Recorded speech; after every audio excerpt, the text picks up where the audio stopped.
Good evening, everyone, and thank you for joining us tonight to learn more about the New Hampshire Statewide Cyanobacteria Plan.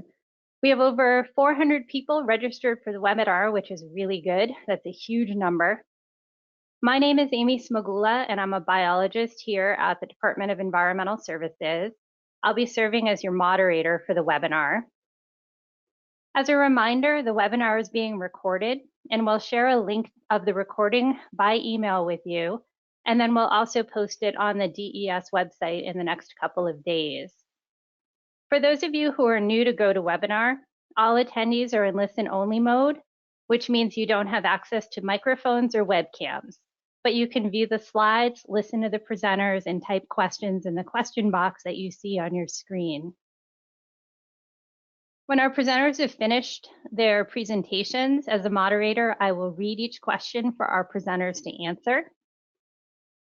We are first going to start with hearing from Erin Holmes, who is the administrator of the Watershed Management Bureau here at the Department of Environmental Services. And with that, I'll turn it over to Erin. Great. Thanks, Amy. Well, good evening, everybody. I just want to start out by saying thank you so much for joining us tonight. We are overwhelmed and with excitement of having over 400 guests registered with us tonight. And it really is exciting to see the interest in the plan that we submitted to the legislature last year. So tonight is really to provide you a summary of the key elements in New Hampshire's Cyanobacteria Plan, which is a statewide strategy, and to answer any questions that you may have. Tonight I also want to stress is the first in a series of webinars that we are planning over the next couple of months. And in these webinars, we're going to dive deeper into elements of the plan, as well as call to action items that are in the plan, really to help educate a lot of the people around New Hampshire, those who are engaged in their local municipality or their conservation commissions or their lake associations, watershed associations, because it's really important at this point where we have this plan to really amplify the work that we've been doing, all the work that you all have probably done in your watershed to reduce nutrient runoff, and where do we go and how do we use this moment to build on that momentum? How do we make change in our local area to really drive reducing those nutrient inputs and improving our water quality? And so it's just a very exciting time. I'm really proud of the work that Dave Niels and Kate Hastings and Nisa Marks did on the plan. I'm really excited about the questions we're seeing at the legislative level. And I'm really excited tonight to see all of you. So enjoy the presentation, ask your questions. You have the expert here to help answer them. And so with that, I'll introduce Dave. Many of you probably already know him, but if you don't, Dave Niels has worked at DES for 24 years.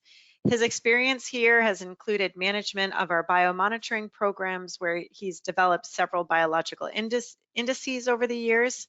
And since 2013, he has served as our chief aquatic biologist, and he's also the director of the Jody Connor Limnology Center. Dave is supported by several staff that manage the programs I think a lot of you are familiar with, including lake ecologist Sarah Steiner, who manages the VLAP program, and Kate Hastings, who is our coordinator for the harmful algal bloom program. And then you saw Amy Smagula right here at the beginning. She is our invasive species program coordinator. And again, I think many of you are probably familiar with his staff because they spend so much time outreaching and educating, presenting across all of the state. They're always willing to answer your questions, to be available. And I really think Dave and his team do an amazing job at the work they do. So very happy that he's here tonight to tell you all about this plan.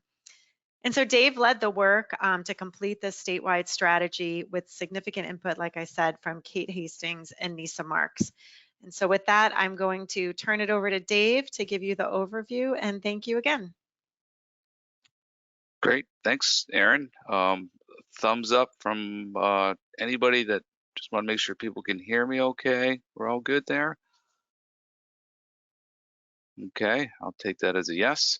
Thank you, Erin, very much for the kind introduction. I owe a bunch of gratitude to a whole bunch of folks that helped work on this plan. As she mentioned, Kate Hastings, Nisa Marks were instrumental in helping me put this plan together, as was the Cyanobacteria Advisory Committee. It's a statewide group that assisted in providing input to the plan. And so I'd like to take about 20-25 minutes tonight to give a quick overview of the plan, and then I'd like to open it up to questions. We hope we have a very active and lively question session because it's really about getting your input on what you understand about the plan, which you would like to learn more about the plan. So I'm just going to go ahead and get rolling. I hope everybody's comfortable. I'm down in my basement. I have just verified that I can fit 400 people, at least virtually, in my basement. Hope everybody has a nice pair of slippers, a cup of tea, and we'll take it away from there. So we'll start with very simple background of what are cyanobacteria and why are they a problem. Most people that may have been sort of involved with lakes over the years in the past, they were formerly known as blue-green algae. The taxonomists out there decided that that was not a great name for them because they're not actually algae, although they can photosynthesize. So they're bacteria. They've been around the earth for a long, long time, 3.5 billion years. There are thousands of species of cyanobacteria. In fact, they are natural inhabitants of most of our environments, especially our lakes and ponds and streams. They can produce, as most of you have probably heard, hundreds of toxins. So there's a very broad diversity of toxins that they can produce, and they do especially well when there's an excess of nutrients available. And the nutrient that most of us are concerned with is phosphorus, because that tends to be the limiting nutrient in our lakes. So a lot of people want to know what the toxicity effects are. They are very wide-ranging, from respiratory system irritation like sore throat, skin rashes can be common, vomiting, diarrhea, abdominal pain, fever, headache, and they are nerve toxins, so they can produce a sensation of tingling, burning, or numbness, and they can have very acute impacts on the neurological system, creating failure. They also have some long-term consequences, including damage to liver and kidneys if ingestion occurs over a long period of time. And then a question that's still sort of up in the air, but certainly there are some fingers pointing to the fact that they can result in long-term neurodegenerative diseases like ALS.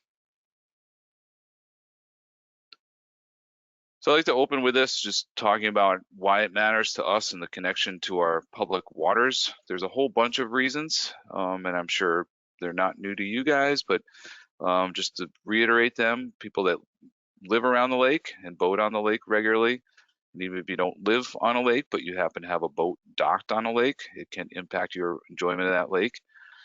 And then boaters that are more transient using our public launches.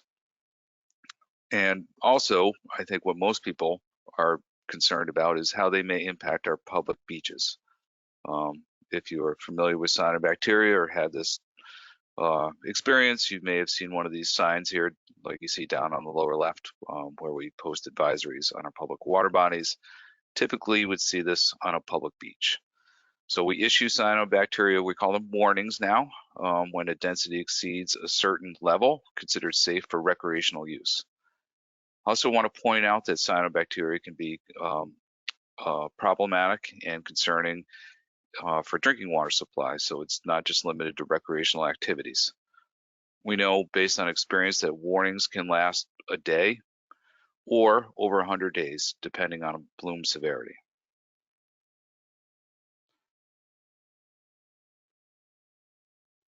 Sorry about that. So just talk a little bit more about how the strategy came to be. The purpose of the strategy was created in 2022 through a bill that was passed in the state legislature, House Bill 1066, which required DES to develop a plan by November 2023, which we did, in fact. The goals of the plan, we identified 3 goals. One of them, which is exclusively written in the legislation, was to prevent the increase of and eventually control cyanobacteria blooms in our water bodies. Recognizing that it's never going to be possible to control all of our cyanobacteria blooms. We also identified a couple other blooms or a couple other goals, and that was to reduce the risks of cyanobacteria blooms to humans, pets, and livestock. And you notice that we include pets and livestock because it's really just not humans that they can impact.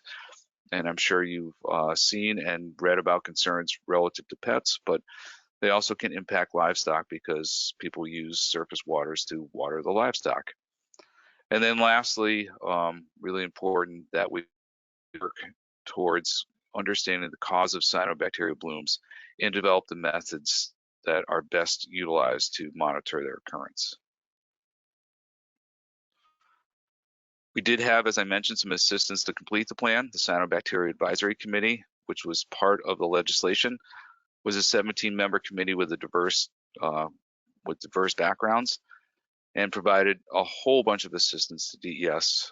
We met 5 times in person, and we fielded several emails and messages, and the input that we got from the Cyanobacteria Advisory Committee was invaluable. Things that we thought were sort of common or well understood, they were very quick to point out that we need to do more work on them, and they also came up with some excellent creative ideas. We also received a small amount of financial support as part of the legislation. $30,000 was awarded to DES to do what we wanted to. We decided that it was really critical to do a couple of studies to inform the plan. One, we had a public survey completed in which we received about 700 responses, and that gave us a really good idea about people's understanding about cyanobacteria blooms and what their concerns were. About 96% of the respondents expressed a high-level concern about cyanobacteria, and concerns were focused, not surprisingly, on health risks, recreational use, and property values. Because we talk about the connection of cyanobacteria to the toxins that they can produce, we also felt it was really important to continue to do our work to understand the prevalence of cyanotoxins in samples that we collect. So we really focused on samples that were collected over the course of the 2022 field season. We had 245 bloom samples that were processed for toxicity. Surprisingly, I think to everybody that worked on this project, 68% of samples had detectable levels of microcystins, which is the most common cyanotoxin that is tested for typically. And that 20% of samples actually exceeded what was considered safe for drinking water. And we also had about 11% of the samples that exceeded what was considered safe for recreational use. So just a little bit of overview about where cyanobacteria blooms have occurred in New Hampshire over the course of time, at least since we've been monitoring for them. Our monitoring really began in earnest in the early 2000s, and this map here shows where we documented blooms that have occurred in the sense of we posted warnings from 2004 through 2023. We've had warnings on 122 water bodies, and you'll notice that those water bodies aren't concentrated in any one particular part of the state. We might have some more occurrences in certain areas of the state, but that is mostly reflective of that's where there's more lakes. So there's not any one area of the state that's necessarily immune to cyanobacteria blooms.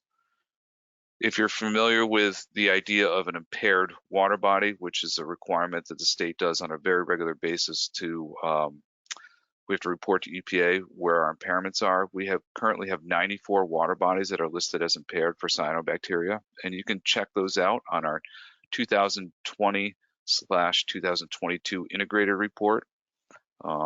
This report is done every 2 years, and we're working on another one right now for 2024. It's important to note that some water bodies bloom every year. We know which ones those are, and they're not surprising to us when they bloom. And others, we've seen occasional blooms over the course of time. And then every year, we have new water bodies that were previously not reported. And in fact, this year, I think we added 10 to 12 water bodies where we didn't have documented advisories in the past. To give you an idea of where advisories have occurred over time or their trends over time, this plot shows the number of warnings. We now call them warnings. We used to call them advisories that have occurred from 2003 up to 2022. And you can see in the blue bars that the number of advisories has increased pretty dramatically since we first started monitoring. And it's fairly common for us to have 40 or more advisories in a given year at this time. 2023 was a banner year for us, unfortunately. And for the folks in the state of New Hampshire, we had 69 warnings that were posted. So that blue bar on an updated chart would look much higher. Back in 2020, we also started issuing what we called alerts, and those are the orange bars there. Alerts are less severe than warnings, but nonetheless give folks an idea of where cyanobacteria blooms may be occurring, and we like to give people a heads up on that to make sure that they're safe. Blooms typically last about 25 days, so they're not always short term, and some, like I said, last only a few days, but others can last much longer. But in general, they last about 25 days, which can be a significant portion of the recreational season. Earliest bloom date that we have at this point is May 18th, and the latest bloom date, this is actually not correct because we had a later bloomer this year, and I haven't updated the slide yet, but mid-December is a good number. So blooms occur mostly in our summer months, but they seem to be starting earlier and earlier every year and seem to be going later and later every year. I want to point out that our ability to track blooms are in large part due to the folks that are probably listening here online tonight. And I want to shout out thank you to you. And it makes it also difficult to track trends because we know, thanks to your awareness, that you're reporting more blooms to us than you probably have in the past. So there's a couple things going on there, but we feel fairly confident in saying that blooms are increasing over time. So I want to sort of transition a little bit and talk more about the plan itself. The plan was really grouped into 4 major strategies. The first one was to develop policies and practices to reduce and control the nutrients that cause blooms. It was a very high sort of interest strategy that was identified early and often by the Cyanobacteria Advisory Committee and was supported by the information and data that we have at DES. We also know that in order to keep people safe and to keep people alert, we have to increase education and outreach, and that is to allow people to understand the risks that are associated with cyanobacteria blooms, and in order to enable them to respond accordingly. So we use the moniker very often of when in doubt, stay out, and that's something that we continue to promote, and under the idea of doing self-risk assessments, so that everybody understands what the risk may be and is able to sort of adopt their own risk assessment and willingness to recreate in the water body. We know that at the heart of things, knowing where blooms are relies on monitoring. And again, I mentioned this a little bit earlier, but we need to continue to track when and where our blooms occur and clearly communicate those conditions to the public. Those of you that are familiar with our tracking system, notice this year we have an updated mapping and reporting system. I encourage you to use that system. And thanks to Kate Hastings and Michelle Condon, who spent a great deal of time developing that system, it was really, really helpful this summer. And I think the users found it incredibly useful as well. But we know that we can't stop there, and we need to be more efficient in our monitoring and need to monitor more water bodies. And then lastly, getting to the idea of public drinking water supplies. We know that blooms can occur in drinking water supplies. We have, I think, 9 or 10 drinking water supplies where blooms have been documented. We have 37 surface water supplies in the state of New Hampshire, And this idea of creating action plans for public drinking water supplies is really critical. The idea is that it would establish policies and procedures for early detection of blooms and for monitoring blooms, and also understanding the ability for a drinking water supplier to deal with a bloom if one occurs in a drinking water supply. Oops, sorry about that. So I'm just going to dive a little bit deeper into some of these strategies to give you some thoughts on the priorities and tactics and some background on each of them. Again, the first one, and probably the most important one, I don't like to play favorites, but reducing nutrient inputs is really, really critical. It's the one thing that we sort of have control over in terms of trying to deal with cyanobacteria blooms and prevent them. Stormwater is one of the biggest sources of water quality impairments in the state of New Hampshire. It accounts for about 50% of our impairments. And we know that stormwater regularly has a very high concentration of nutrients. The photo you see there is a highly turbid runoff that's running into a lake. And we know based on experience that phosphorus, we call it a sticky nutrient, and it tends to stick to sediment. And stormwater laden with sediment delivers a high load of nutrients to our water bodies. So the priorities for a nutrient input reduction strategy include identification of state and local policies aimed at controlling nutrients, especially with respect to stormwater, identifying ways to increase capacity and financial support for watershed and in-lake management efforts, and also developing laws and rules that allow us to do some permitting relative to in-lake management projects designed specifically to remediate cyanobacteria. Some very quick examples. Some people may be familiar with the term stormwater utilities. It's not a tax. It's much like paying for a water bill, and the idea is that it is a way for municipalities to raise money to deal with stormwater in a community.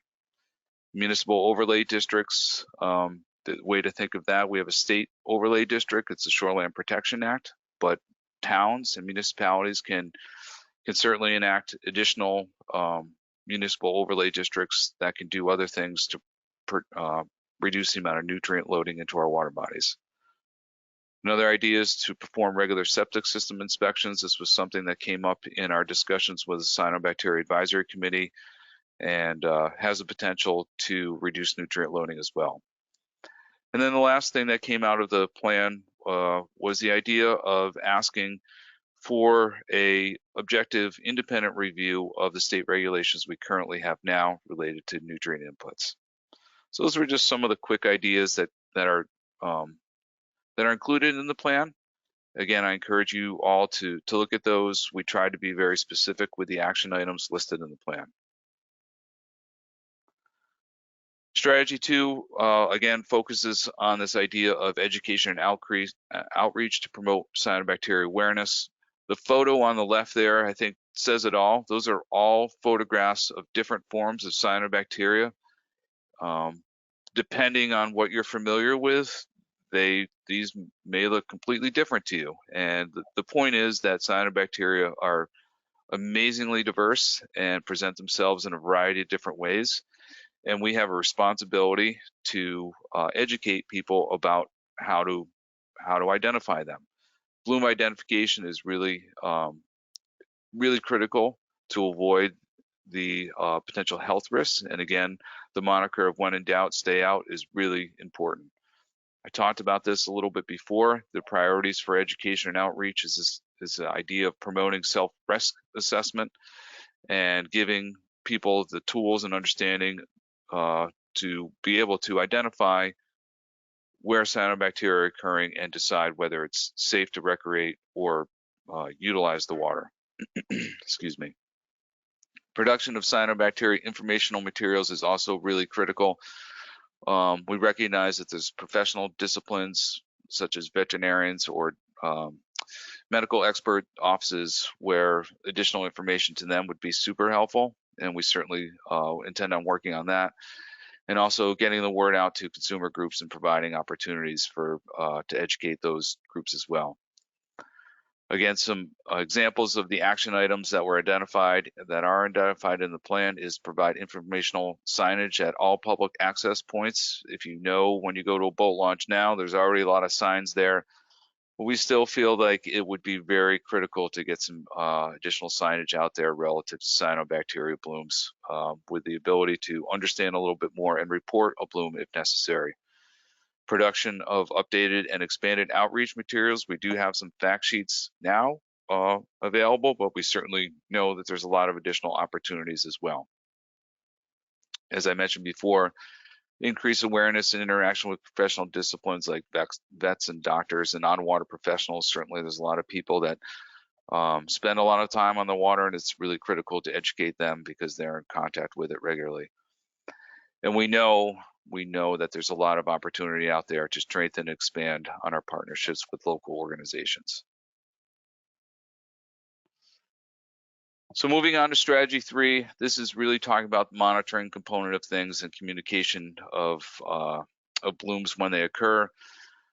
Our cyanobacteria monitoring in the state of New Hampshire, just like a lot of places, is response-based.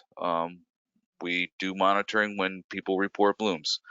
It's very difficult to be out on water bodies and be monitoring them all the time if there's no blooms. In 2023, our group, our cyanobacteria monitoring group, processed over 800 cyanobacteria samples. That is a large amount of cyanobacteria samples.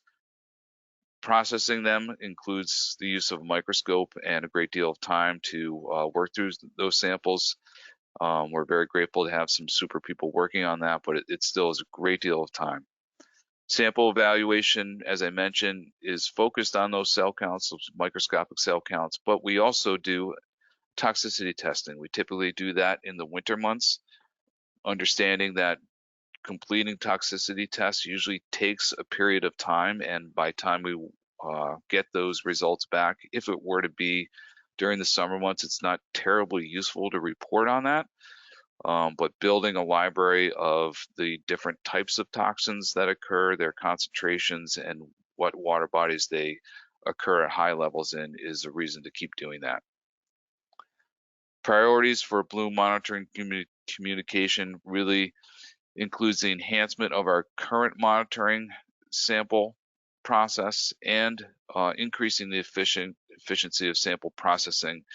If any of you that are listening tonight have been involved in this over time, we thank you for your efforts and understand that it's not always simple and easy either to meet us somewhere or to bring a sample into the laboratory. And we know that there's ways that we can do better at this process, and we look forward to working with folks to develop a more efficient system. And I'm happy to say that the next item is really something that's already been done. We know there's probably more that can be done, but developing it and implementing bloom reporting tools. I mentioned this earlier, but down below you'll see a screen capture of our current healthy swimming mapper. It provides a wealth of opportunity to gain information about water bodies and where blooms are currently occurring, the severity of those blooms, the different types of cyanobacteria that are been identified in those blooms, as well as pictures to see what the bloom looks like. And it really is a fantastic system, and I think the users that were able to work on that and experience that this summer, I think you would agree. And then this last strategy is really about establishing those policies and procedures to prevent, detect, respond to blooms in drinking water supplies. You see Arlington Mill Pond down there in the photograph. That is a supplementary water supply to the town of Salem. There was a bloom on that water body this year for over 100 days. Wasn't being used as a water supply when the bloom occurred, but nonetheless, it's an important source of water for the town of Salem if they need to supplement their water supply in certain periods of the year. As I mentioned, we have 37 surface waters in the state of New Hampshire that serve as water supplies, and 12 have had documented cyanobacteria blooms to date. Priority is really this, again, this focus on action plans. Action plans should include bloom prevention efforts, such as watershed planning and nutrient load reduction, as well as risk monitoring to anticipate where blooms are occurring and track their occurrence. And then again, those bloom response protocols, that really deals with the treatment side of things and the ability to potentially use an alternative source. What does the water supplier do if a bloom occurs?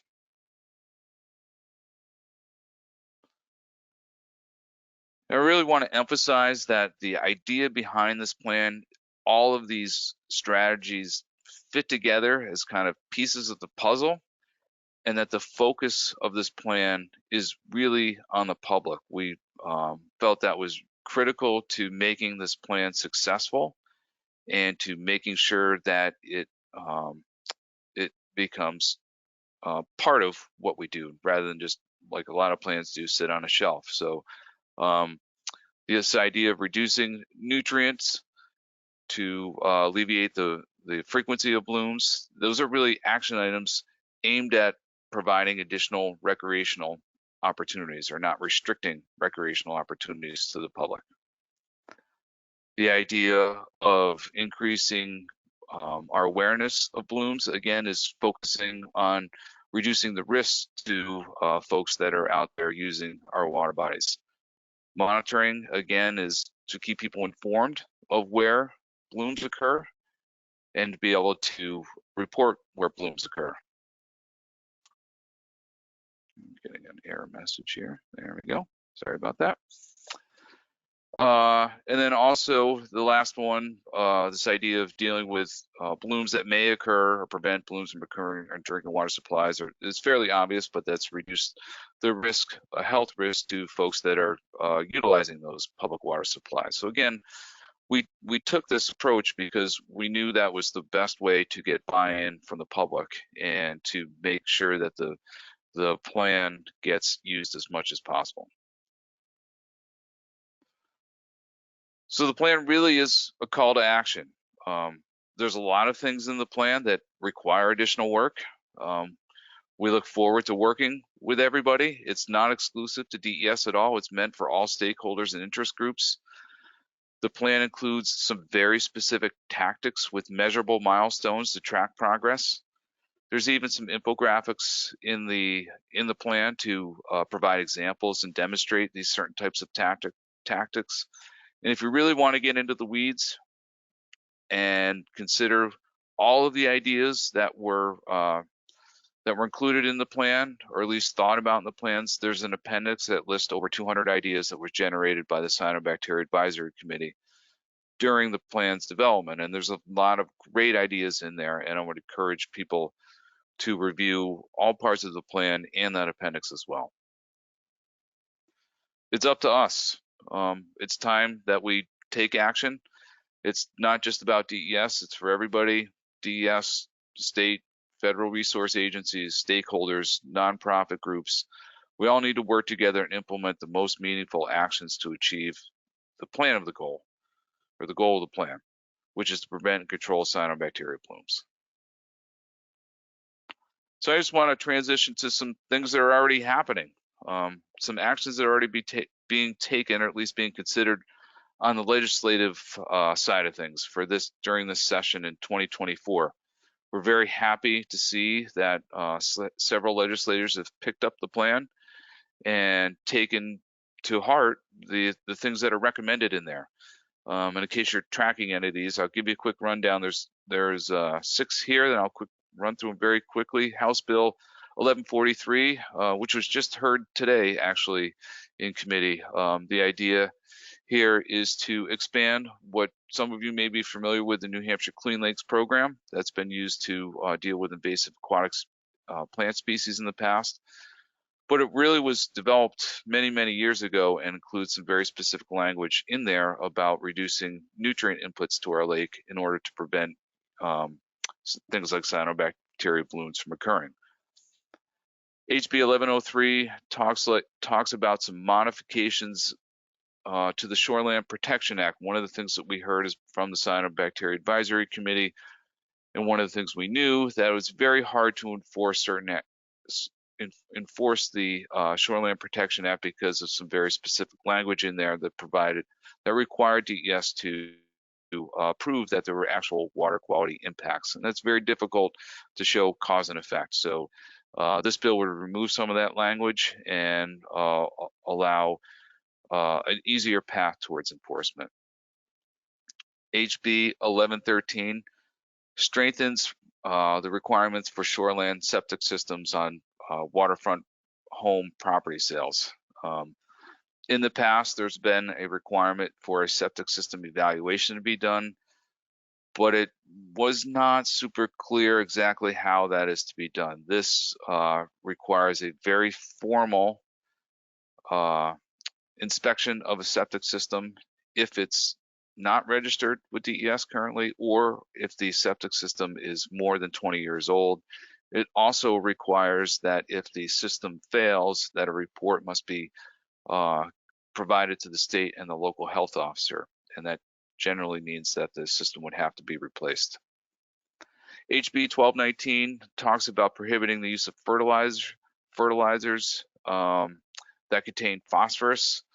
There is a history there, and we're already in a situation where most fertilizers have a fairly low content of phosphorus, but this makes it clearer about how to use those products and when they can be used and the rates at which they can be used. And it also requires that signage be put on the product at the point of sale for certain types of fertilizers, in that they can be a threat to water quality. So it's in large part an educational bill, but it can have some very real impacts. HB 1229 is relatively simple, but it requires that upon a real estate transfer of a shoreland property, that the new property owner signs a document or is made aware of the Shoreland Protection Act and the minimum standards required by it. We think that's very important, and that would make them aware of what they need to do or what they can't do on their property for a shoreland property. And then lastly, Senate Bill 394, I'm going to get into this in the next slide, but would add another $1 million to the Cyanobacteria Mitigation Fund, which was created last year. And again, I'll talk about this a little bit more in a second under RSA 485. This would enhance funding for projects that would reduce nutrient loading to control cyanobacteria blooms specifically. So we're really proud of the fact that there are some real actions being taken in this legislative session to move certain components of the plan forward. So like I said, I want to take just a couple minutes here and talk about the Cyanobacteria Mitigation Fund. It was established last year, 2023, by state budget in House Bill 2. It put a $1 million of funds in a fund for the state of New Hampshire for DES to provide grants and loans to entities to assist with the cost of reducing the occurrence of chronic and extended cyanobacteria blooms that the department considers to be a threat to the long-term health of our water bodies. Why is this important? We know, as I showed before, that a growing number of water bodies are impaired for cyanobacteria blooms, and that cyanobacteria blooms are severely limiting recreational use of our water bodies. Funds for watershed projects are specifically focused on reducing and controlling nutrient pollution that propose to achieve a specific water quality target. So the idea is that these funds are for watershed projects that are well on their way and have a long history of development. The interim rules were just recently adopted. They are environmental rule ENV WQ 2300. We will make those available to those that are interested, and certainly we'll share a link to those for folks that would want to review those. The fund is really meant for shovel-ready projects that would have a very significant reduction in external or internal nutrient loads to a water body. There's some very specific requirements for eligibility and applications in those rules, and they're really meant for water bodies that have had severe and long-lasting cyanobacteria problems over an extended period of time. So we're really happy to have these funds available. I think they can do some really great things for those water bodies that we know have really severe cyanobacteria problems. And that's it. So I want to thank you all for your time, and let's see, what do we got here? It is 7:40, so I went a little bit over, but I am happy to stay as long as folks want and answer as many questions as I can. So please let me hear your questions, and I will do my best to answer them. And thank you very much. All right, Dave, we do have a number of questions that came in, and I'll read them to you. The first one is a little bit lengthy. It's from Gordon Pilat, and I apologize if I slander your name or mash your name up. The question is, what is the state planning on doing about a drainage project at routes 16 and 28 in Ossipee that was completed a few years ago, diverting drainage water under Route 16 and into Duncan Lake, where there have been cyanobacteria blooms prevalent in density the last 2 summers since the water was diverted? Do you have any information or updates on Duncan? Thank you very much for the question. I don't have a very specific understanding of that project. I do know that Duncan Lake was a problem for a period this summer. And I'd be happy to speak with the individual directly to understand more about what's going on, and certainly I can do some background research on that. In general, the first course of action in a situation like that would be to understand really the hydrology and nutrient load that would be coming from an input like that, and that's best done through the watershed planning process. Thanks, Dave. And I can confirm after talking with Sarah Steiner, because I helped out with sampling once or twice this summer, that Duncan Lake is going to join the VLAP program, so we can try to pinpoint some of the sources of nutrients and see if that particular culvert inlet is causing a lot of problems. So stand by for more information as that program gets up to speed. Great, thank you for that intel. All right, the next question is from Emil Demers from Long Pond in Pelham. And Emil says, thank you for doing this program. How does salt affect our lakes with the context of cyanobacteria? That is a very complex question, but a very good one as well. If anybody's been following another big sort of effort in our in the Watershed Management Bureau, salt is ever increasing. We know we've seen chlorides, especially in very developed areas, go up fairly dramatically. When salt gets into water, as you can imagine, it can change the density of water. So that's one potential negative effect, is reduce the mixing in a water body, because salt density or water laden with salt is denser than water not laden with salt. All right, the next question is from Miranda Spencer, and she asks, I've noticed that there doesn't seem to be info sharing when there is a cyanobacteria warning at lakes. Last summer, a lake host sitting by Lake Warren during an event wasn't even aware of it. Does the new plan include improving communication among lake volunteers and members of the public? Another excellent question. What we try to communicate to people is that the best and most accurate source of information is that Healthy Swimming Mapper, which we did invest a lot of time and effort into improving this summer. That is the best source of information. It's very difficult to get signs out on a regular basis. I mean, we do the best we can, and we make a lot of contacts with town officials, and we try to get public access points posted with those advisories or warnings the best we can. But again, the best source of information is that online Healthy Swimming Mapper. Okay, and Bill Tixera has 2 questions. The first one is, what is the risk of drinking well water that is close to a lake or water body that is bloomed. The well is about 50 to 100 feet from the shoreline. I think that really depends on the type of well. I'm guessing based on that question that it may be a dug rather than a drilled well. And certainly if it's a dug well, there is a direct connection to the surface water. I would say the risk is fairly low, but I wouldn't say it's zero. Yeah, the issue is relative to the release of toxins into the water, cyanobacteria. Just because you don't see cyanobacteria, if there was a bloom, there's a potential that toxins could be present in the water body.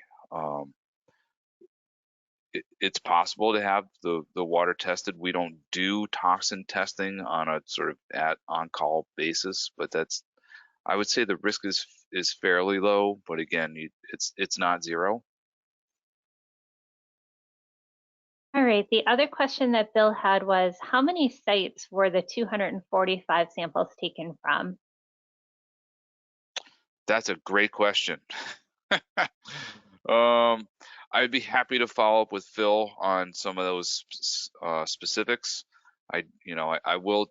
It's not 245 water bodies. That's why I hesitate to give an exact answer, because oftentimes we do multiple samples over the course of time, or even in a given day within a water body.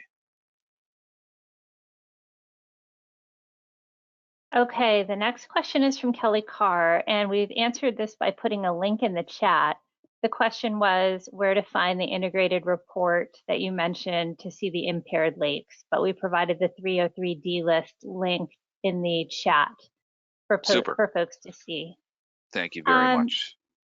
Sure. Bill Gunther from Lake Menominee asked, are there test kits available to lake associations to gauge the significance of a bloom? When you say, I think the question there is, are they available? Yes, they are available for purchase. If the question is relative, do we have a supply of test kits that we can provide to lake associations or interested parties? The answer to that is no, but that's an interesting concept that would be worth exploring a little bit more. There are some rapid test kits. They don't give real precise numbers, but they might be useful. I think they have a use. There's test strips, and then there's automated sort of meters that could be used as well. They tend to be sort of expensive, which is why we don't have a supply of them. But an excellent question and something worth exploring. Thank you. Okay, the next one is from Liam Erzenweig, and he asks, during discussion of strategy 1, you mentioned stormwater impacts on water quality, especially stormwater laden sediment. Will control of sediment inflow be part of the cyanobacteria plan? Well, we certainly hope so. I mean, I think that's why we tried to be very specific about calling out stormwater in the plan, and we really hope that it would lead to some actionable work to reduce stormwater inputs and control stormwater. A lot of those activities would really need to be taken up on a municipal level, and there's a lot of authorities in our RSAs already that provide the opportunity for municipalities to take up things like stormwater utilities or municipal overlay districts. So I certainly hope so. Stormwater, again, is accounts for over 50% of our impairments in the state of New Hampshire. All right, Margaret Martin asks, what can those of us who live on lakes do beyond reporting an outbreak? Can we help with collecting samples? How would we do this, and who could we connect with about this? Yeah, certainly. When we actually rely on volunteers now to collect samples. The best way to do that is use our bloom reporting tool. which if you go, the simplest thing to get to a lot of this information I found is Google NHDES space HABS. And that'll take you to our cyanobacteria sort of homepage. And on that page, there are links to the bloom report and to the healthy swimming mapper. So that's definitely a way that you could participate.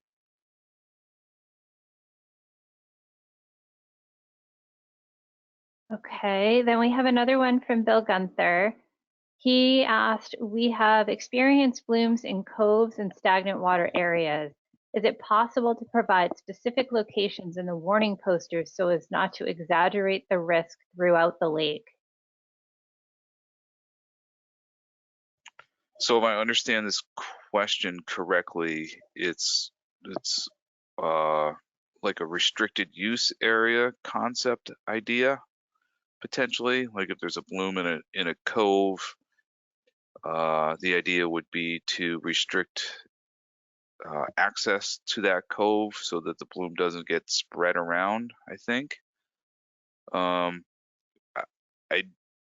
There's no mechanism to do that right now, and I think the best way to address that issue would be through awareness using our healthy swimming mapper, because it does give a general location, doesn't give the very specific location, but we, on a larger water body, certainly could provide some of that information. The other thing I think it's important for people to keep in mind is whether it's a protected cove or not, what we know about cyanobacteria blooms is they're very dynamic in terms of their location, and they're very subject to wind patterns. So to try to restrict use to a particular area of a water body might not be very efficient, because the bloom could shift very easily. All right, the next question is from Thomas Claus, and he asked, can chemicals be added to a leak to neutralize cyanobacteria? The answer to that question is yes. The ambition to do so is not super high.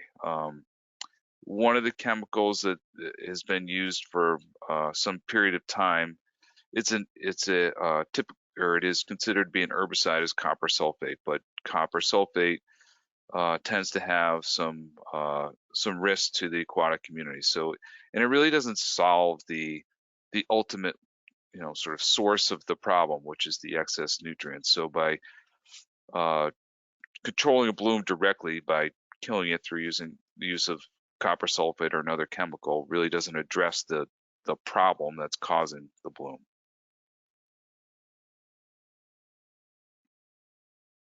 All right, the next question is from Michael Golibersuk, and he asks, can water be treated to either prevent blooms or reduce blooms that have already occurred? And that's sort of along the same lines, I think, Dave.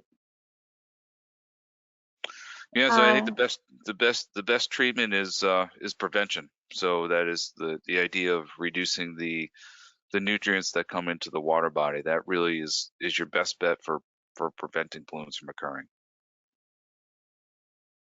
All right, and Kane Laura asks, is NHDOT working with NHDES to address the stormwater issues, as they are likely the biggest violator? That's a great question. I personally don't have a lot of interaction with DOT, but I know there's several staff in our bureau that work with DOT on a very regular basis to address stormwater. It's not always successful, I understand that. The next question is from Joni Kaderis, and she comments, in the picture of a picture on one of your slides, a young woman is collecting samples and she's wearing a face mask. Does cyanobacteria get airborne? The answer to that is yes. The face mask in that case, I can't remember whether it's COVID or because of the bloom, but the answer is cyanobacteria can aerosolize and it can be inhaled. Yes. All right. Michelle Scott asks, due to the unusually heavy rains in the summer of 2023, is that why blooms were so frequent? And how can we educate people about lawn care products? Another great question. I think absolutely the rain this year probably did exacerbate the bloom situation, but we know every water body is different. Some water bodies tend to bloom when it doesn't rain and there's a drought condition.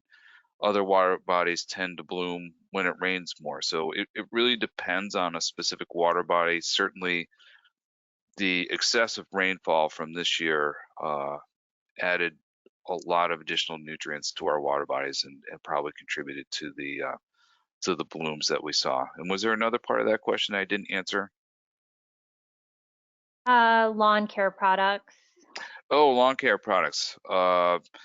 Certainly the Shoreline Protection Act lays out exactly how to use lawn care products from certain distances from the waterway. As I mentioned, there is a bill going through the state legislature right now that would further sort of educate and provide some recommended applications and timings and location rates. So that's where we hope things are able to increase the ability or lack of ability for fertilizers to run off into our waters. C. Cusick, it looks like from the Enfield area, is asking, what has the state done with septic inspection? We have many old septics around Crystal and Muskoma lakes. Are there any examples of good town regulations on septic inspection? That's an excellent question, and as I mentioned, there is a piece of legislation going through now that would hopefully address that more. I would refer that individual to look at the town of Sunapee, who just passed an ordinance, a septic ordinance, like a municipal overlay district, that would require more frequent inspections of septic systems for waterfront properties. Cobbett's Pond in Wyndham also has a good example. Cobbett's Pond, yes. Thank you, Amy, for reminding me of that. Yep, thank you. The next question is from Thomas Klaus again. Is drone monitoring a part of the plan?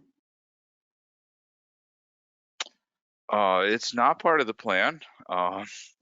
Certainly, it's we would consider any and all opportunities to increase our monitoring capacity.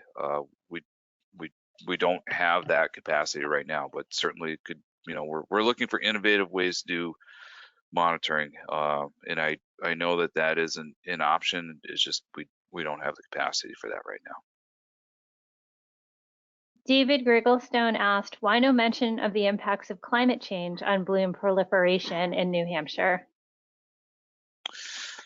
There is mention of it, and it is outlined and alluded to in the plan. We actually provide a nice plot showing how our water temperatures have increased over time, and we know that is contributing to blooms. But what I'd like to try to get people to reflect upon is, yes, we have the ability to change temperature as we've done over the past 100 years or so, or more, but we don't have the ability to change temperature quickly. We do have the ability to change nutrient inputs relatively quickly compared to temperature. So I like to sort of emphasize that that's the one sort of factor that really controls, or one of the factors that controls cyanobacteria that we can do something about. You already talked a little bit about landscaping and fertilizers, Dave, but this question specifically asks, how do we stop landscaping companies and individuals from fertilizing lawns near the water now? Well, I would I guess first recommend supporting the bill that I referred to, because that does the language in that bill does apply to landscape companies, and I certainly think there's opportunities there for education as well. But ultimately, it comes back to the landowner to be responsible for their particular property as well. So it can't just be placed exclusively on the landscaper. The property owner should know where fertilizers and which types of fertilizers can be applied where. Okay, Janet Lucas comments that she uses EdMaps for invasive plant reporting. Can she use it for cyanobacteria blooms also? EdMaps is a different platform than Survey 123. EdMaps? Yeah, it's sort of like Survey 123, but a different platform. We're not using that now.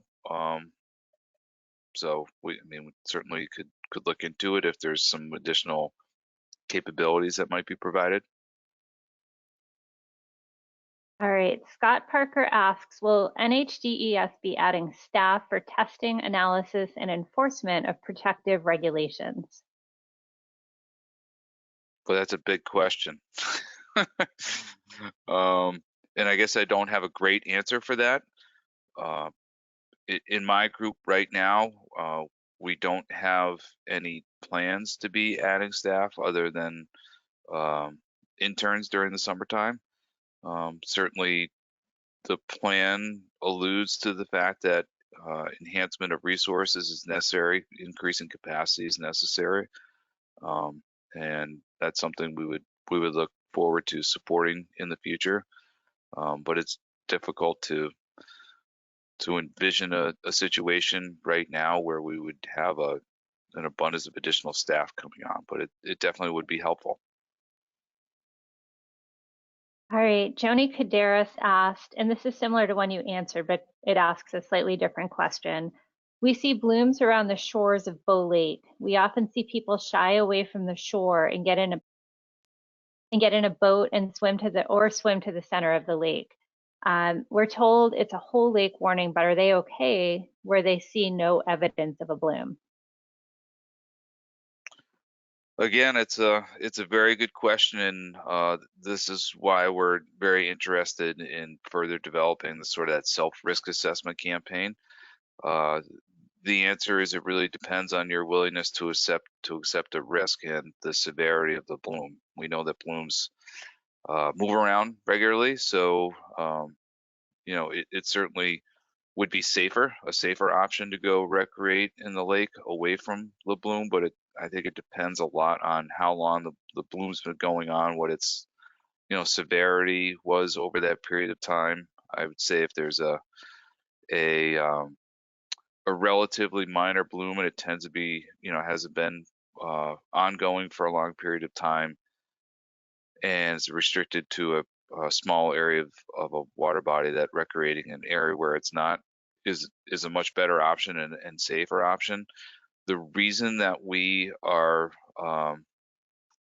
issue lake-wide warnings is for that exact reason, that blooms are very dynamic and they can move around on a regular basis. So to issue a warning for a particular section of the lake would not be super efficient and would be very difficult and I think confusing for the public if we kept moving the area of the lake around where the warning was placed.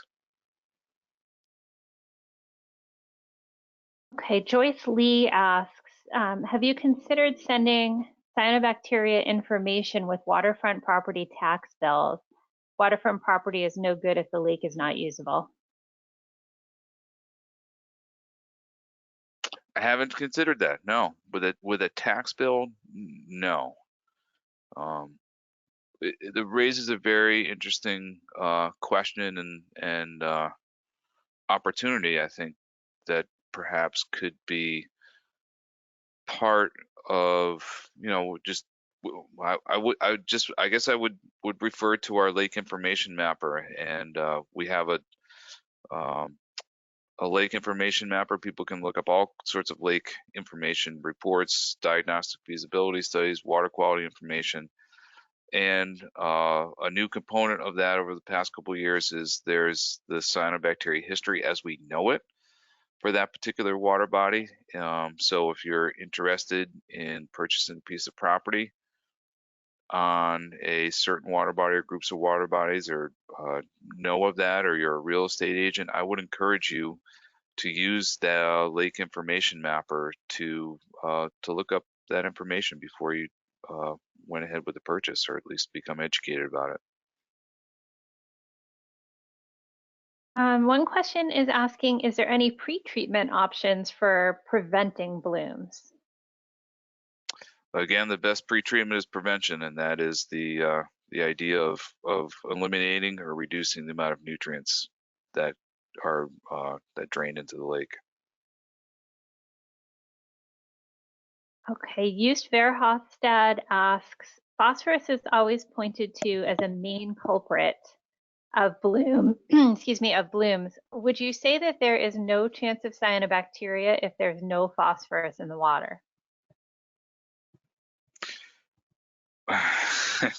Well, there's never no phosphorus in the water, so there's always a chance of cyanobacteria blooms.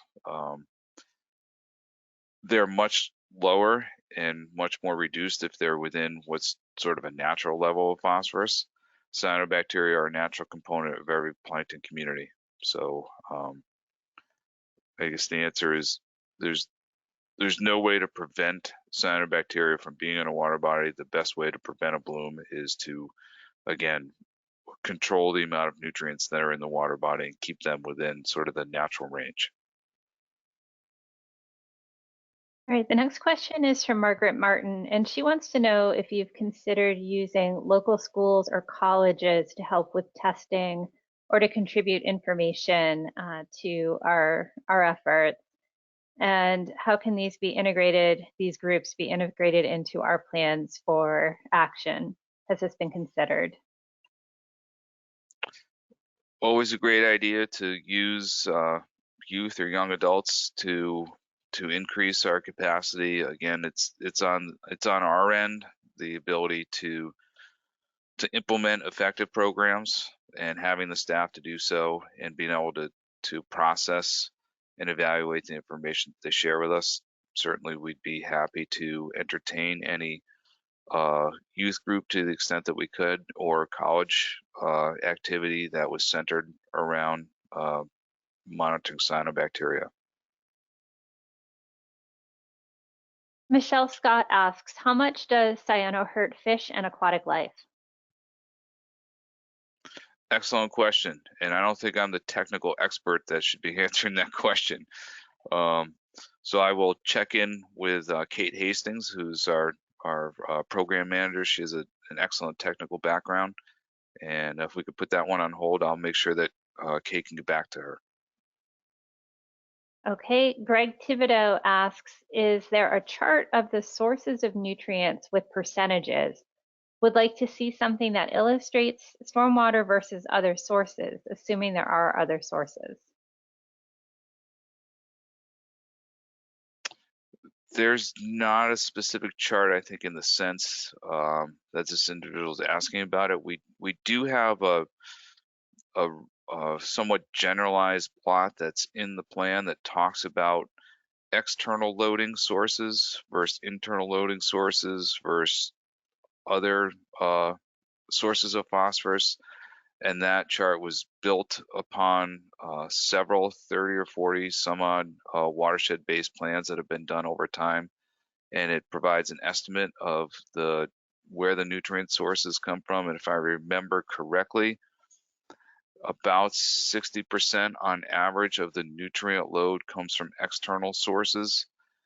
And I need to qualify that in a little respect, in that there is a natural nutrient load that comes from any landscape, but we know that the rates of nutrients that are loaded into our water bodies are much higher for landscapes that have been urbanized or are cultural.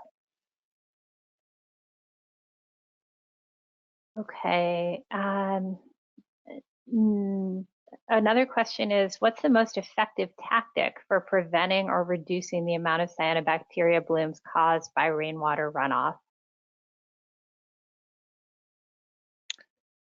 Again, I think it's really that stormwater management control and having stormwater management mechanisms in place that reduce and infiltrate the water into the ground.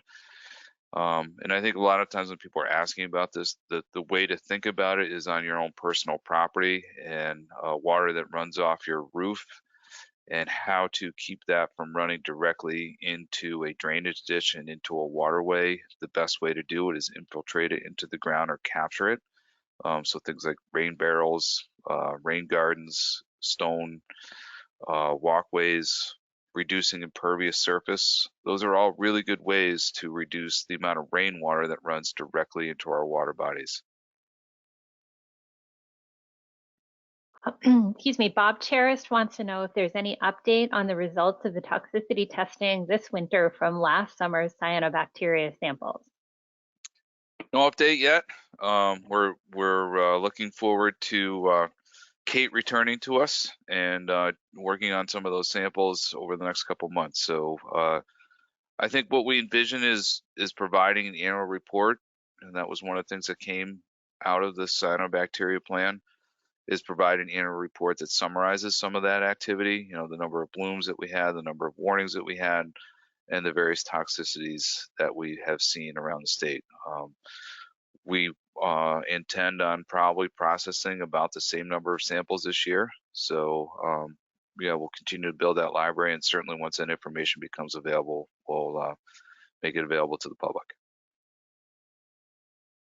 Okay, Stephen Crisp asks, with regards to toxin levels above safe drinking levels, are there any known ways to filter out toxins from water that's drawn from a pond, like for showering or washing dishes or brushing teeth or cooking or drinking? I'm specifically asking about seasonal resident scale. Yeah, again, I don't have a super great answer for that. Certainly whole house filters would provide some level of protection. I'm not sure that's the best answer, and I wouldn't want somebody to go ahead and put a whole house filter on and say, yep, that's what Dave said, so everything's all good now. That's a really good question, and something that we could probably work on some of those outreach materials for people. Fact sheets. We know that there's a lot of people that do draw water directly from our lakes and ponds or rivers and use them for domestic uses. We recommend that people don't drink the water. We can't stop them from drinking it, but we also recognize that, you know, people use it for showering, cleaning dishes, and things like that. So that's a really good suggestion, and something that certainly we'll take note of and try to work up a fact sheet that provides some more detail on that. Thank you for that. Carol Renzelman wants to know if you have any hints on how to carry out a risk self-assessment. Yeah, I think there's really two or three big parts of it. One, the first part of the self-risk assessment is go to the Healthy Swimming Mapper and see if there's been any recent advisories, see if there's a current advisory or warning. You could also use, as I mentioned before, the Lake Information Mapper to check on the history, and, you know, a personal sort of observation of the water. Typically, when cyanobacteria blooms are in progress, they're fairly obvious. As I showed earlier, they do present themselves in a variety of forms. But if water doesn't look right, there's probably you know, good reason to stop and pause and say to yourself, is this am I willing to accept a risk that may be associated with cyanobacteria blooms here?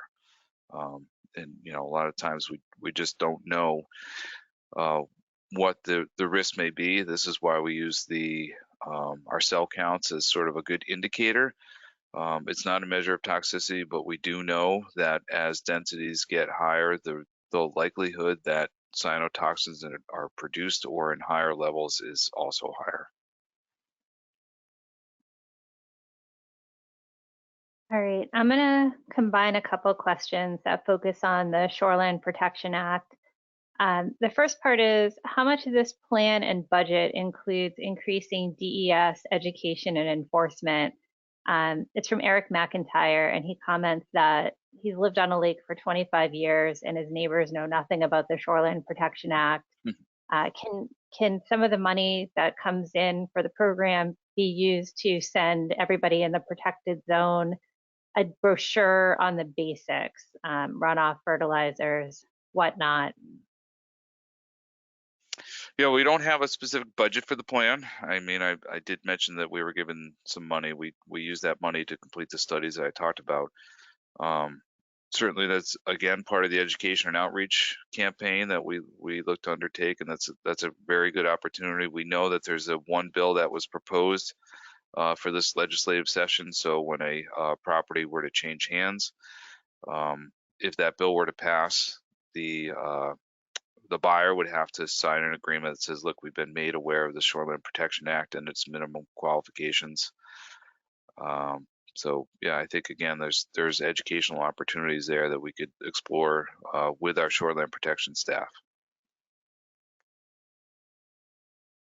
It looks like there's interest in that, because another question was asking if there was a simple written overview of the shoreline program for future real estate transactions. Okay, yeah, thank you. Yeah, I mean, the Shoreline Protection Act has some really nice information that's currently available on their website. And you know, maybe what we should do is put together some specific outreach materials that have links to those opportunities to learn more about the program and its requirements. I would just jump in, Dave. You know, we have these webinars scheduled for the rest of the spring. You know, we have we have a rough agenda and what we plan on talking, but I think, you know, just hearing these questions on the shoreland, you know, I'm happy to see if we can pull somebody in from this. They live in land resources management, so it's not in watershed, but I'm sure we could grab a staff person, you know, certainly to help educate, you know, our attendees to the webinars. But you know, really, it does rely on our watershed associations. We have a lot of active groups, our VLAP groups that are out there to talk about that. And I think that's really what the slide that Dave was showing is, that call to action is taking all the stuff that you're learning tonight or through this series and starting to talk about it in your own community, in your own, you know, municipal level, and seeing what's out there and how people are working to reduce runoff within their watershed. There's a lot to be learned, and this is really just the first step here. So great questions, and certainly we'll look to pull an expert in on the Shoreland Act, just so, you know, we can make sure that our responses are thorough. So sorry, I just wanted to jump in, Dave. No, thanks, Aaron. Appreciate it. All right, Dave, I just want to gauge where you are. It's 8:17. We still have a bunch of questions left. If you're still content, it looks like we still have 170 people online. If you want to continue. Oh my gosh. Wow. With a few more questions. Yeah, let's keep going. Yeah, I'm into it. Let's keep going. All right, great. All right, so Stephen Crisp asks, regarding when in doubt, stay out. Is there any way to tell if there are toxins, what the toxins are by what you see visually in the water? Is there any guidance regarding swimming if you can't see the blooms immediately within your swim area? No, there really isn't. That's the simple answer to that question. If the water looks clear, there's no way to tell. So again, the recommendation is to check and know the bloom history for the water body. All right, Bob Cheris wants to know, how are other states dealing with this problem? It seems to me this must be a large problem in warmer climates like the Deep South. What are they doing? Yeah, that's a great question. Certainly, it's a national problem and an international problem. The water bodies down south, obviously, they stay warm year round, and we have looked into a lot of what they're doing. A lot of them have mappers similar to the one that we have. I think our mapper is one of the better ones out there in the country right now. They're wrestling with nutrient management just as we are in the state of New Hampshire. They have proactive lake management programs, just like we're looking to pursue in the state of New Hampshire. So it's not unique to New Hampshire. It's a large topic of discussion among many states. I'll just jump in. I'll be the voice from beyond. I presented the Cyanobacteria Plan and the funding that we were provided to assist with the development of the plan at a national conference last summer. And really in this realm, this plan definitely sets New Hampshire apart. I think a lot of other states are just doing a lot of what we've done, just monitoring, trying to find new tools. How do they communicate it to the public? There's states that, they're so big and they have so many water bodies that they might post once and then never go back to that water body until November when they pull the post down. So it is a large problem. And I think this plan, we got a lot of excitement and a lot of support and people interested in asking questions about what this is. So, New Hampshire, kudos to the legislature to enable this last year and let us write this plan for the state. And I think that does set us apart from the rest of the country. And then regarding mapping, there is an EPA cyano map called Cyan that's out there, and they're also working on models to predict cyanobacteria. So there is a lot of work going on to this topic. And Dave, correct me if I'm wrong, I do believe that cyanotoxins are now considered an emerging contaminant under the EPA from the drinking water world. Right. So again, you think about these things just from swimming and recreation, but then once you start crossing over into that surface water, drinking water supplies, they do recognize that there is a growing threat and that these cyanotoxins are emerging contaminants, which then opens up funding for public water systems to, assist with developing plans or buying monitoring equipment and things like that. So there is a lot of a momentum, from the federal level and down to individual state level regarding this issue, and trying to correct the problems of the past and improve water quality. Great. Matthew Town wants to know, do you have any comments on the Lake Smart program with regards to cyanobacteria blooms? The Lake Smart program, I'm familiar with it, and it's called out specifically in the plan. We have a couple of Lake Smart program, and then our SOAP program, which is DES sponsored program. They're both sort of homeowner-based type programs geared at minimizing stormwater runoff and maintaining healthy landscapes around waterfront properties. So I would highly encourage folks to go over to the New Hampshire Lakes organization, check out their Lake Smart program, and consider if they own waterfront property, or even if they don't, considering what's the criteria to have your property certified as Lake Smart. Because we all live in a watershed. All right, next one is, can logging near a lake, as in on the shoreline, cause a bloom? Again, the idea of a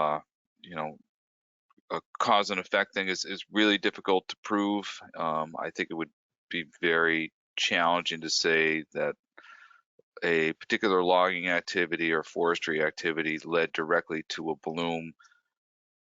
I suppose if there was some very specific evidence of runoff, and it would have to be fairly severe, and a bloom potentially following right after. But even then, I think the connection would be difficult. The point would be that whether there's a connection or not, certainly the load associated with any erosional activity could be contributing additional nutrient loads, which at some point down the road could cause a bloom.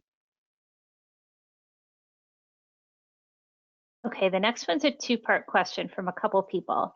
The first part is, how does an organization apply for the cyanobacteria mitigation funds? And then the other part of the question is, how do we as an agency decide who gets that money? So I'm going to turn this one over to Aaron Holmes, my Bureau Administrator.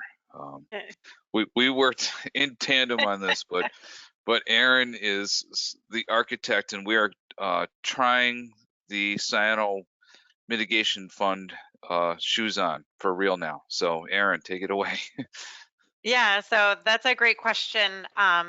So the Cyano Mitigation Fund was part of the House bill to the budget last year that was passed. And so we have just adopted interim rules for the Cyanobacteria Mitigation Fund program.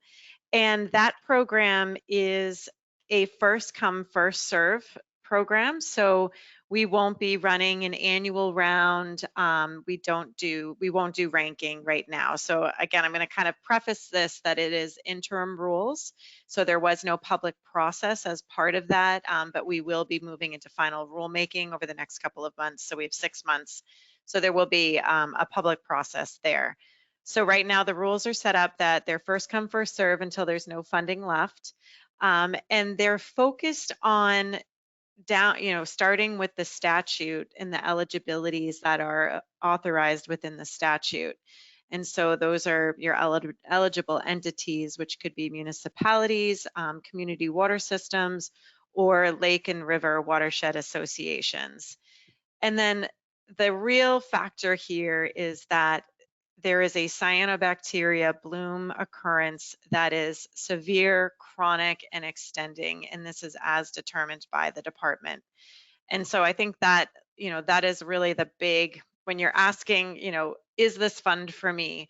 Maybe you had one bloom a couple of years ago, but you're working on a watershed-based plan to figure out, how to control those nutrient inputs.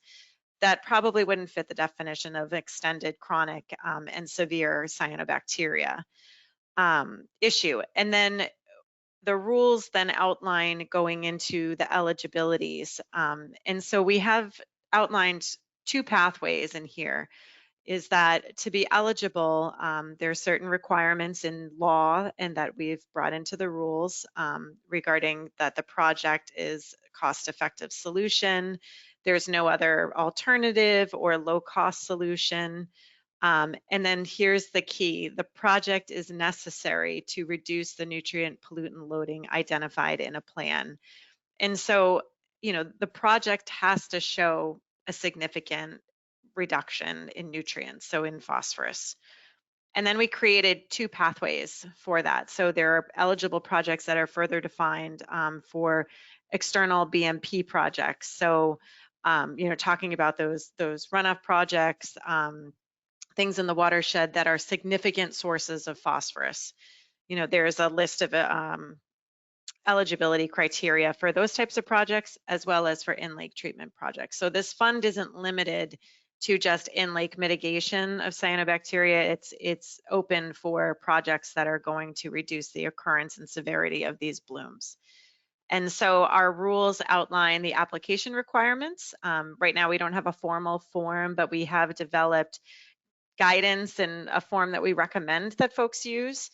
And so it's a very robust application process. Again, these are not going to be ranked, but what they will be is reviewed by, Dave, myself, and several others. And the questions in the application really drill in the necessity of that project. So how severe are the blooms? Is it impaired water body?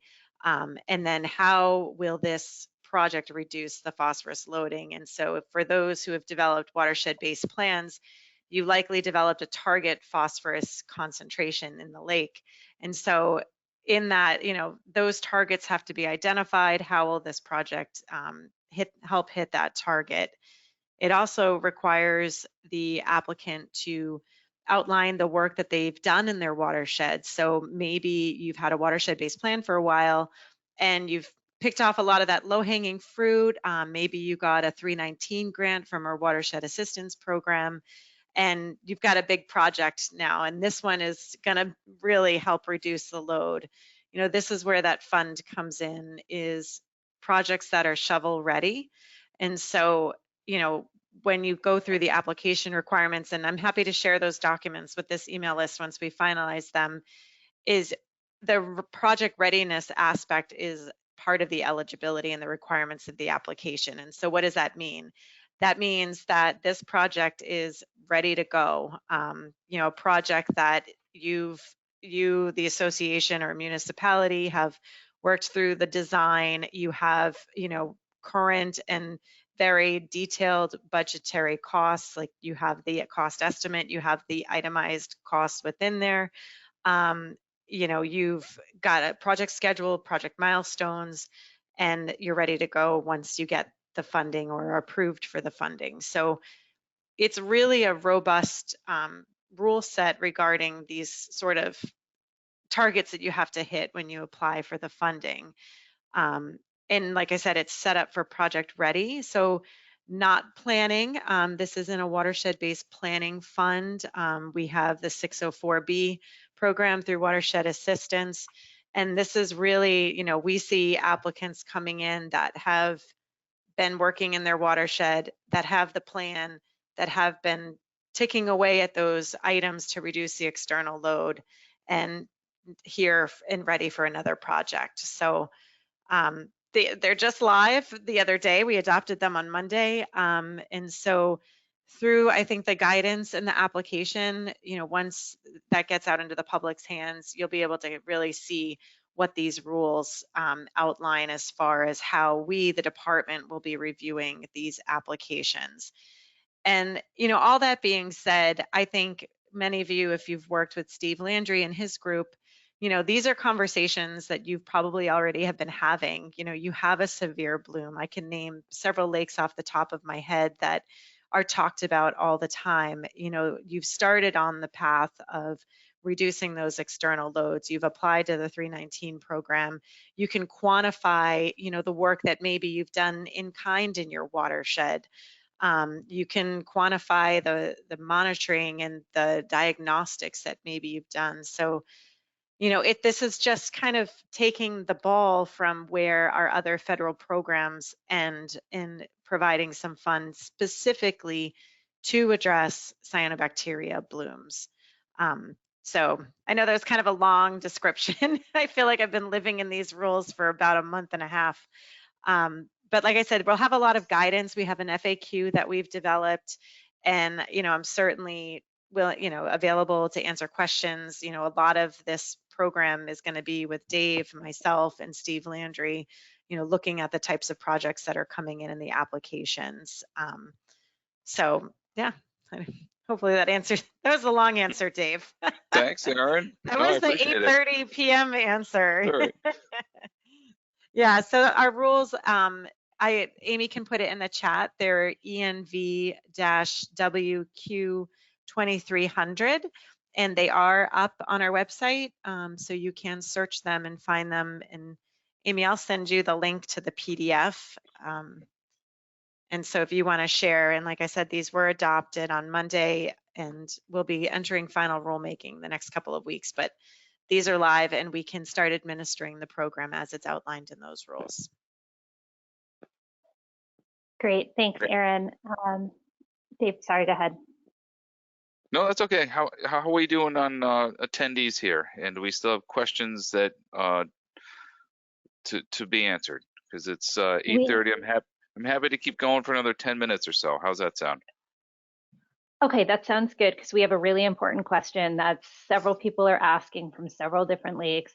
I'll post that link in a second that Aaron just mentioned. But the big question that I think that a lot of people want to know is relative to internal loading of nutrients and in-lake management.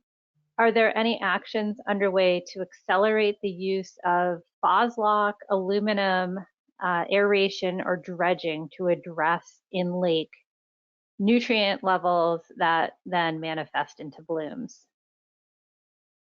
Geez, I thought you were going to ask me what this ship was over my shoulder there, which I don't know. So the question is, are there efforts upfront to accelerate the use of in-lake management tools? And I think if I heard correctly, that the tools were mostly directed towards control of internal nutrient loads. Correct, like Foslock or aluminum or aeration or even dredging.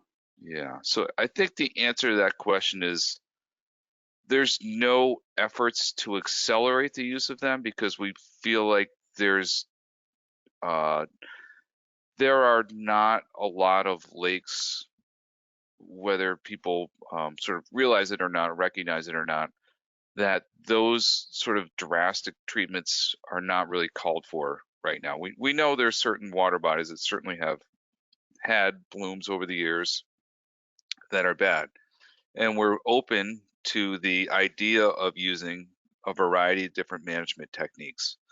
We have one alum treatment under our belt. over the course of the last 35 years. There's one done in Kezar Lake in Sutton back in the mid 80s. And then we did the most recent one in 2022, I believe, in Nippo Lake, which is over in Barrington. So the current folks that you're hearing and seeing here on this webinar, we didn't have any experience with the Kezar Lake one. So the Nippo Lake is the only one we have on our belt. And I will say that it went very well, and we're seeing very good results from it.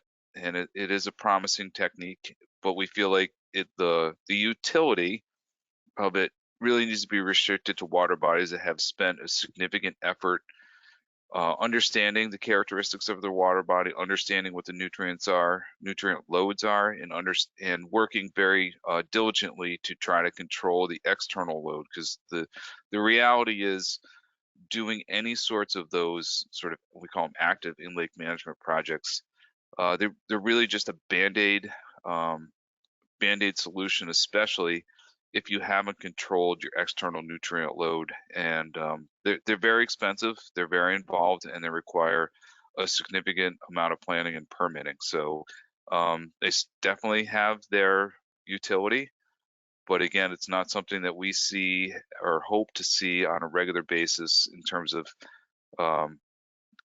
just trying to fix lakes because they had a cyanobacteria bloom one summer. It's not something that really has that sort of application. There's a lot of background work that needs to be done to get to a point where that is sort of the last ditch effort to remediate a lake and control the cyanobacteria bloom.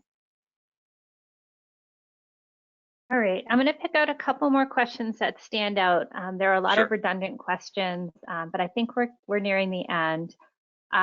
So can you talk about any linkages between cyanobacteria blooms and native or invasive aquatic plant densities and management of plants? Well, I will give you my 2 cents, Amy, and certainly you're willing to chime in because you have a wealth of experience in managing aquatic plants. As the question was posed, Amy and I have looked at this a little bit. There have been hundreds of treatments, and we'll say herbicide treatments, and management practices in lakes to manage for aquatic invasive plants. There really are very few of those that have coincided with a cyanobacteria bloom in a given year.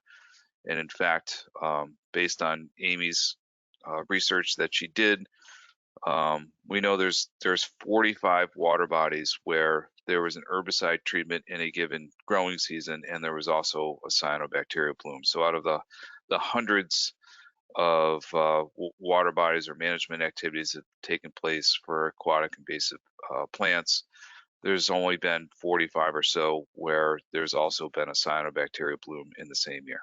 Amy, I'll leave it at that and allow you an opportunity to provide any additional information that you'd like.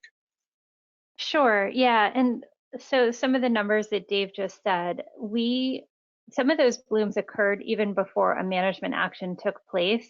So we looked at when the blooms occurred. So some of that number, that 45 number that Dave mentioned, happened before a management action, on the same day as a management action, and then some happened after or well after a management action.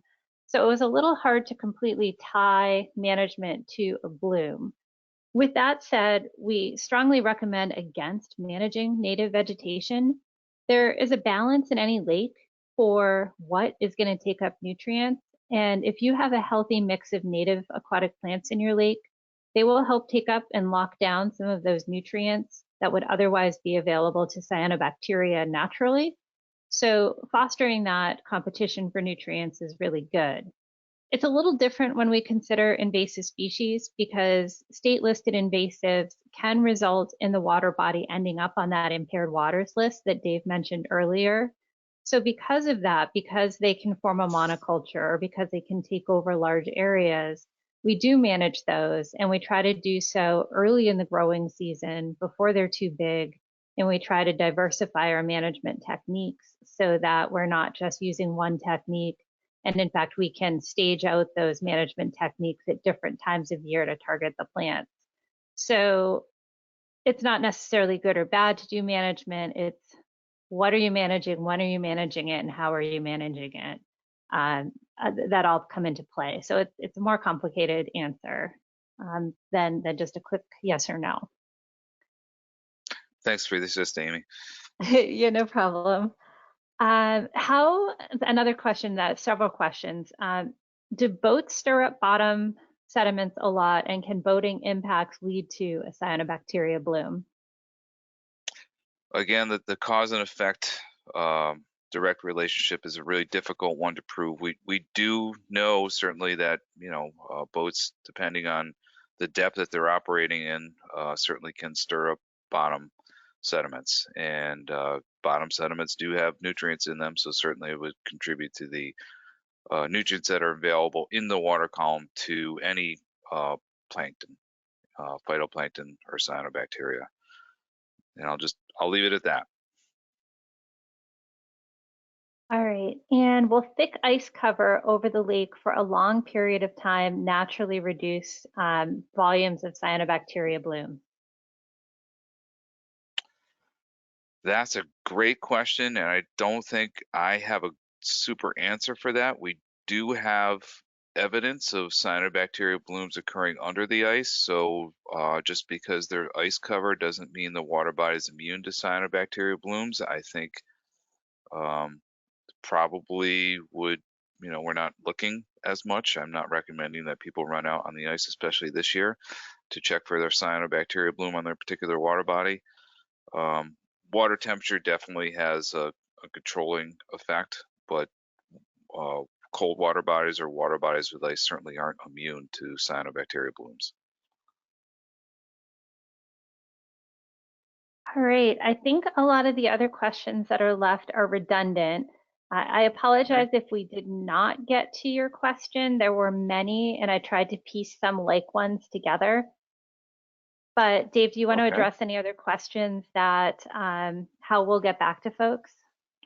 Yeah, I think what I'd like to do, there's some really excellent questions tonight. Hopefully, we have a recording of the webinar, so I might have to go back and listen to myself again, which would be terrible. But I would very much like to consider all the questions and make sure that we were able to monument them all and try to do as much as we can to take action on them.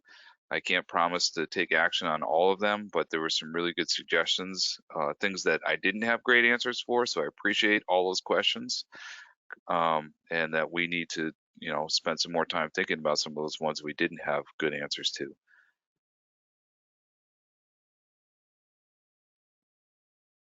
All right, if that's it, Dave, do you have any closing remarks? I just want to take a moment. Thanks to everybody that stuck around for the hour and a half or so that we spent out there. I really appreciate you spending some time with us this evening. I look forward to joining us for future webinars, and I want to just end with a big thanks to Amy, who, as I was telling people today, was our control board expert today. She was our engineer. She did a lot more than that tonight, and I really appreciate all the hard work, Amy, and thanks again to everybody.